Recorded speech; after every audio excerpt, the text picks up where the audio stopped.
لطیفہ سنا دوں. ہمارے ایک دوست نے بھیجا تھا, بڑا زبردست قسم کا. ہمارے ایک دوست ہیں لاہور میں, انہوں نے کسی کا لطیفہ بھیجا, لیکن لطیفہ بڑا سبق آموز ہے. وہ ایک آدمی گیا گوشت کی دکان پہ, شاید آپ لوگوں نے بھی سنا ہو, اور کہنے لگا کہ 1 کلو گوشت دے دو. اتنے میں ایک بندہ آیا. یہ آدمی لینڈ کروزر میں گیا نا, بڑی VIP گاڑی میں, مالدار آدمی ہے. گوشت کتنا لے رہا ہے؟ 1 کلو. دوسرا آدمی آیا, اس نے کہا بھائی 10 کلو گوشت دے دے, چانپیں بھی اور دل بھی, کلیجی بھی, پٹ کا گوشت الگ, بکرے کی الگ نکال, فلانے الگ نکال. اڑے بھائی, وہ کسائی اس کو چھوڑ کر اس کے پیچھے لگ گیا نا, اس کو پہلے گوشت بنا کے دیا. یہ جو 1 کلو والا تھا نا 1 کلو والا, اس کو غصہ آیا کہ یار اس کو تو 10 کلو دے رہا ہے کم بخت, 10 کلو والے کو پہلے دے رہا ہے. اس نے کہا بھائی وہ اس کا آرڈر بڑا ہے, وہ پرانا کسٹمر ہے ہمارا.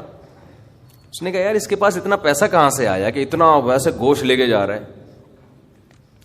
اس نے کہا بات یہ ہے کہ اس کی 4 بیویاں ہیں. اس کی کتنی بیویاں ہیں؟ 4 بیوی, چاروں بیوائیں.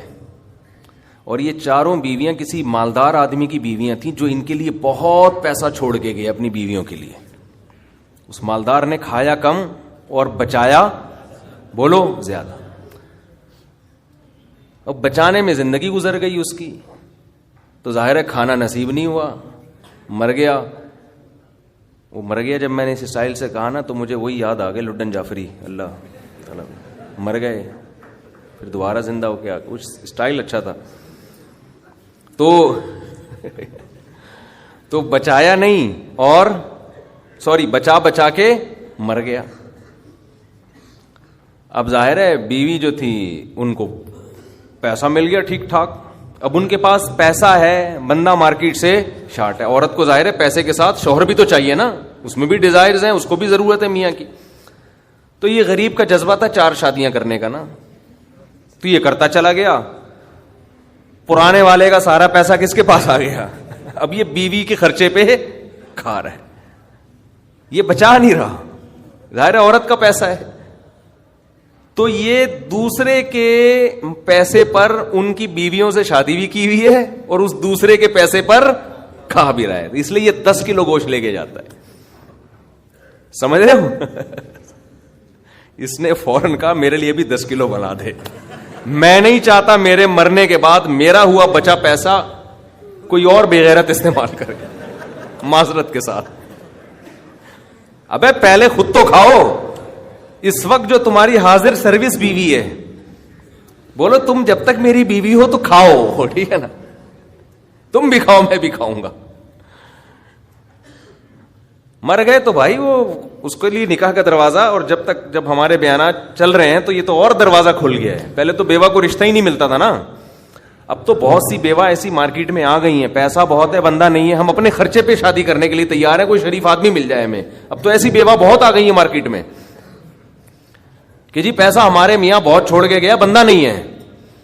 تو میں نہیں کہہ رہا آپ بیوی کے لیے پیسہ نہ بچائیں, لیکن یہ دماغ میں رکھیں کوئی بغیرت آپ کے پیسے پہ آپ کی بیوی کے ساتھ زندگی گزارے گا, خرچہ آپ کا ہوگا, آپ اس کو پیسہ دے کے جا رہے. تو اعتدال اس چیز میں ضروری ہے. ایسے لاوارث نہ چھوڑو اپنے بیوی بچوں کو, لیکن اعتدال اتنا بھی نہ دو کہ ہری ہری سوجنا شروع ہو. بچوں کے لیے بھی بناؤ کچھ. خیر, کہاں سے کہاں بات چلی گئی یار. تو جلدی سے بات کو سمیٹتا ہوں, کیا کروں, پھر گھوم پھر کے ادھر ادھر دائیں بائیں جانے لگتے ہیں. تو یہ میں ان لوگوں کے لیے یہ لطیفہ ہے جو بہت زیادہ بچانے کی فکر کرتے ہیں. میں کہتا ہوں نا, آپ اپنی اولاد کے لیے بچا رہے ہو, اپنی اولاد کے لیے بچا رہے ہو, کھا نہیں رہے, نہ خرچ کر رہے ہو بچوں کے, تو بچے پھر جب بچوں کے پاس آئے گا تو وہ اپنے بچوں کی فکر میں بچائیں گے. تو آپ بھی تو خود کسی کے بچے ہو نا, آپ کھاؤ, بولو مجھے اپنے ابا کے بچوں کی فکر ہے, میرے ابا نے میرے لیے چھوڑا تھا, میرے بچوں کے لیے تھوڑی چھوڑا تھا. اور اگر آپ کے ابا نے آپ کے لکھ کے بجائے آپ کے بچوں کے لیے چھوڑا تھا, تو آپ کے ابا تو بڑے بے وقوف تھے, کیونکہ بچوں کے لیے بھی اس لیے چھوڑا کہ وہ اپنے بچوں کے لیے چھوڑیں. پھر تو کھائے گا کون پھر اس کو بیٹھ کے؟ بات یہ کہ اللہ پہ اعتماد اور توکل بالکل ختم. یہ بھول گئے ہیں کہ جب انسان دنیا میں آتا ہے تو صرف پیٹ نہیں لے کے آتا, 2 ٹانگیں 2 ہاتھ کمانے کے لیے لے کے بھی آتا ہے. آپ کا بچہ اپاہج ہے تو سمجھ میں آتی ہے بات, 2 ہاتھ 2 ٹانگیں تو بھائی جیسے آپ نے کمایا وہ بھی کمائے گا انشاءاللہ. جب آپ پیدا ہوئے تھے خدا نے آپ کی ماں کی چھاتیوں میں آپ کے لیے رزق پیدا کیا تھا, آپ کا بچہ پیدا ہوا تو اس کی ماں کی چھاتیوں میں بھی خدا نے رزق پیدا کیا ہے. تو اس کا مطلب رزق بچہ لے کر آ رہا ہے. تو فکر کرو اعتدال کے ساتھ, اس کو سروں پہ مسلط نہ کرو, مسلط نہیں کرو, مسلط اتنی کرو کہ بس میں نے کمانا ہے, بیوی بچوں کو فی الحال کھلانا ہے میں نے, اس کے علاوہ رزق کے دروازے کھل رہے ہیں تو کھلے, جتنا اللہ کھول دیتا ہے, بعض دفعہ نہیں کھولتا اللہ تعالیٰ. یبسط الرزق لمن یشاء ویقدر, جس کے لیے چاہتا ہوں رزق کھول دیتا ہوں, جو جس کے لیے نہیں چاہتا وہ ایڑیاں رگڑ لیتا ہے مگر رزق کا دروازہ نہیں کھولتا. تو ٹینشن کس بات کی ہے, یہ تو اللہ کے ہاتھ میں ہے. آپ نے کوشش کرنی ہے, نتیجہ آپ کے ہاتھ میں نہیں ہے. اللہ غریب رکھے تو بھی خوش, انجوائے کرو یار, جس نے مجھے کھلا دیا تو بس میری ضرورت بھی 2 پراٹھے ہیں تو میرے بچوں کی بھی یہی ضرورت ہے, اللہ ان کو بھی کھلا دے گا. اللہ میں لاہور سے آیا ہوں, پراٹھا آتے ہی پراٹھا کھایا ہوٹل پہ جا کے, اتنا مزہ آیا کہ سبحان اللہ, نہیں ملتے پنجاب میں یہ والے پراٹھے. یہ چیز نہیں ہے پنجاب میں. پنجاب میں لسی ہے, پائے ہیں ہوں گے بھائی, یہ چیز نہیں ہے بھائی. رفیع بھائی بہت دیکھ لیا, مایوس ہوتا ہے نا انسان جا کے, وہ ناشتے کا وہ لک ہی نہیں آ رہا ہوتا. تو ہماری ضرورت بس یہی ہے. تو اللہ دے دے تو ٹھیک ہے بھائی, کچھ بہت دے دیا, کھا پی بھی لیا, استعمال بھی کر لیا, تو چلو یار ایک آدھ بحریہ ٹاؤن میں بچوں کے لیے پلاٹ بنا کے چھوڑ دیا, مرمر آ جائیں گے تو چلو. اس سے زیادہ tension tension tension tension tension آخرت کی ہے.